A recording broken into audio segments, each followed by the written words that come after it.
Schele Williams is a force to be reckoned with. She's taken the theater world by storm from Broadway to the West End, directing shows like the forthcoming Aida revival and the highly anticipated Hidden Figures musical. And now she's out with her first book, Your Legacy. Today I'm meeting up with Schele at two of her favorite spots in New York City to talk about all of it.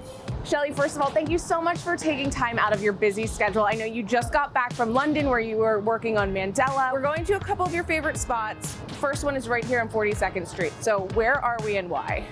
Well, 42nd Street is where my dreams came true.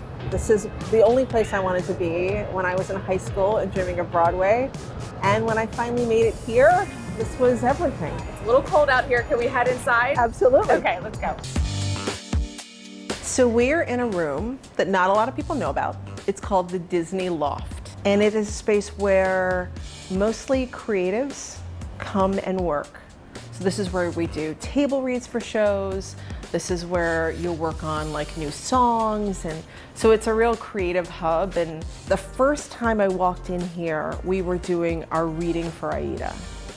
And it was such a full circle moment for me because I was a part of the original cast 20 years ago, and now I'm helming this next production that Disney is producing.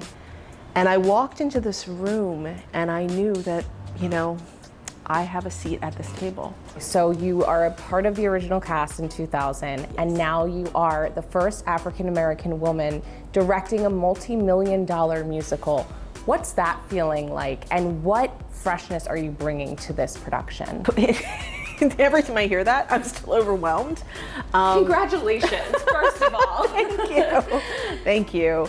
It is an awesome responsibility that I don't take lightly. To be telling this story at this time is extraordinary. One of the things that I consciously did is really look at the history of these two nations, of Egypt and Nubia, and not just assume that the stories we have been telling about it have been true.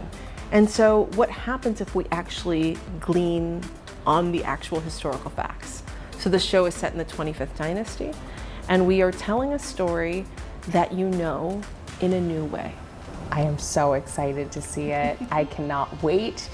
I want to know, why make that jump from actor to director? What was it about the directing world that pulled you in? Quite honestly, it's because I had done a number of shows and I had never worked with an African-American woman director. I had never been able to have the dialogue to say, you know, this moment feels a little strange to me, or can we talk about, you know, what's happening in this piece, or why are we moving in this way? Why am I dressed this way? I realized that if I wanted this industry to change, I needed to be the change. So I put myself on the other side of the table so that other actors and actresses could have those engagements and have those conversations. And I could pursue shows that I felt were stories that needed to be told from an authentic perspective. Well, thank you for doing it. And not only did you do it, but you did it on such a grand platform that this is not the only project you're working on. So tell me a little bit about Hidden Figures, the musical. So Hidden Figures is a dream come true. And I gotta tell you, I did not see that one coming. Tom Schumacher definitely surprised me with that one. I first discovered the story, I think when we all did, a couple years ago, when Margot Lee Shetterly's brilliant book came out and then became a movie, and we all went, how did we not know this history? How did we not know that there was Black excellence at NASA? What that would have done for me when I was in elementary school, the career paths that that could have forged if other Black girls like me knew that it had already been done, oh my goodness.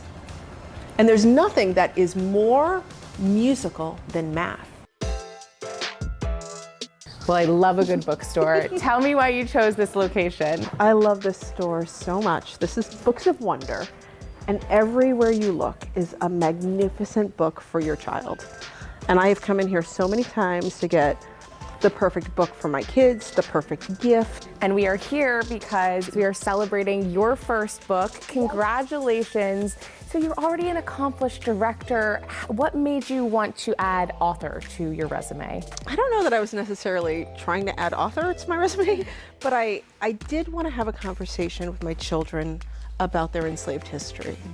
Often when we talk about enslaved people, we begin the journey on the shores of the Americas, when in fact their journey began in Africa, where they were free, where they had families, where they built kingdoms, where they thrived, where their lives flourished.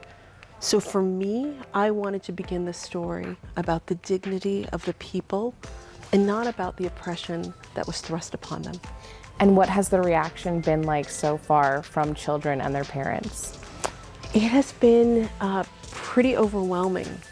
I do think of this book as a two-generation book. I think it's both for the child you're reading it to and also for the adult. There's a lot of things I learned when I was writing this book.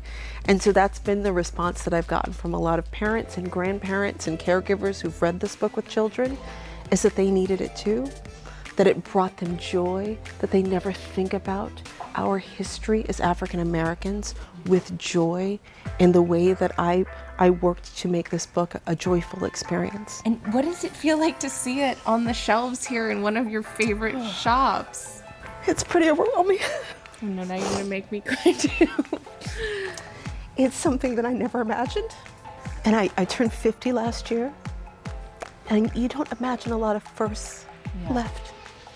And that's another wonderful takeaway from your story, from all of it. Oh, congratulations. Thank you. Thank you again for all that you're doing. Thank you. And congratulations.